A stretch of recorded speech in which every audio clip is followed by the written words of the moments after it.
Sainte Raphaël-Marie? Sainte Raphaël-Marie est une des fondatrices des Ancelles du Sacré-Cœur de Jésus. Elle est née au XIXe siècle, le 1er mars 1850, dans un petit village du sud de l'Espagne, Pedro Abad. Sa famille était très catholique, notamment son père, Ildefonso, qui est mort quand elle avait à peine 4 ans. De sa mère, qui s'appelle Raphaël, elle a reçu une éducation qui mélange tendresse et exigence. Quand elle est née, Sainte Raphaël était la plus jeune de 7 frères et sœurs, dont sa sœur Dolores, avec qui elle a fondé la congrégation. Quand elles entrent dans la vie religieuse, les 2 sœurs changent de nom. Dolores est aujourd'hui encore connue comme Mère Pilar. Comment a-t-elle fondé la congrégation des Ancelles? Quand leur mère meurt, Pilar et Raphaël-Marie décident de rendre à d'autres tout le bien qu'elles avaient reçu depuis l'enfance. Ainsi, en 1875, les 2 sœurs décident de consacrer leur vie à Dieu et de dédier tout leur temps aux nécessiteux. C'est pourquoi elles partent de chez elles malgré l'opposition de leur famille. C'est alors qu'elles commencent l'étape de postulat dans la Société de Marie Réparatrice à Cordoue. 1 an plus tard, avec le départ des sœurs de Marie Réparatrice de la ville, les 2 sœurs décident de rester et avec le soutien de l'évêque de Cordoue, de fonder une nouvelle congrégation. Raphaël-Marie est nommée mère supérieure de la nouvelle communauté. Elles étaient très jeunes, mais savaient parfaitement quel chemin elles voulaient suivre.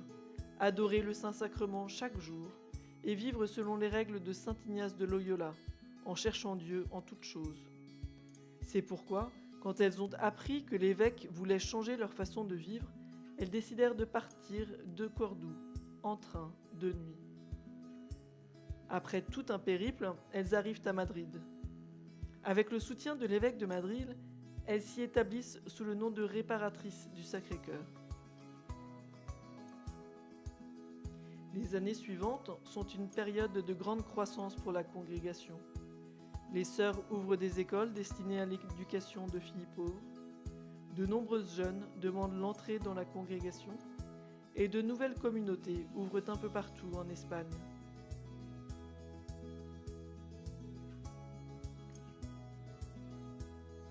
La congrégation était administrée à ce moment-là par les 2 sœurs qui se complétaient parfaitement. Mère Pilar se chargeait de l'administration des dons et biens de l'Institut, et pour cette raison, de toutes les démarches pour la fondation de communautés et d'écoles. Tandis que Raphaël-Marie s'occupait de la formation humaine et spirituelle des jeunes sœurs et du gouvernement de la congrégation.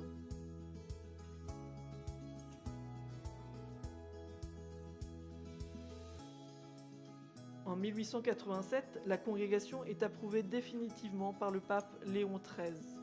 Raphaël-Marie est nommée supérieure générale. La congrégation change le nom de réparatrice en Ancelles du Sacré-Cœur de Jésus, évoquant le oui de la Vierge Marie.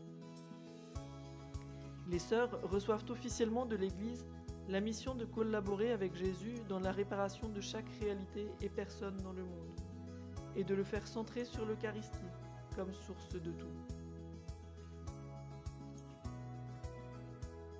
Mais pourquoi Raphaël-Marie est-elle sainte? Quelques années après la fondation de la congrégation, certaines sœurs pensaient que Raphaël-Marie n'était plus apte à la diriger, allant même jusqu'à penser qu'elle avait perdu la tête.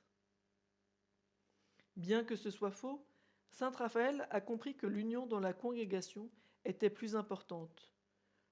Pour cela, elle renonce auprès du pape à sa mission de supérieure générale.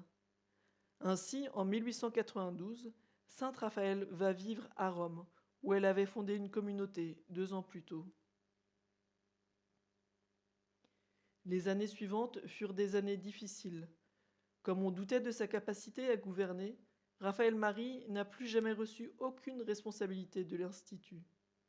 Sa journée était occupée à aider à la cuisine, à nettoyer, à laver, à coudre, mais surtout à adorer plusieurs heures par jour le Saint-Sacrement. Elle a vécu ainsi de manière anonyme jusqu'à la fin de sa vie, durant 32 ans. Pourtant, par amour de la congrégation, elle n'a jamais répondu aux accusations qui lui étaient adressées, ni nourri les rumeurs contre ses sœurs. Ses écrits pendant cette période révèlent sa docilité à accepter la réalité telle qu'elle arrive et d'y répondre avec amour.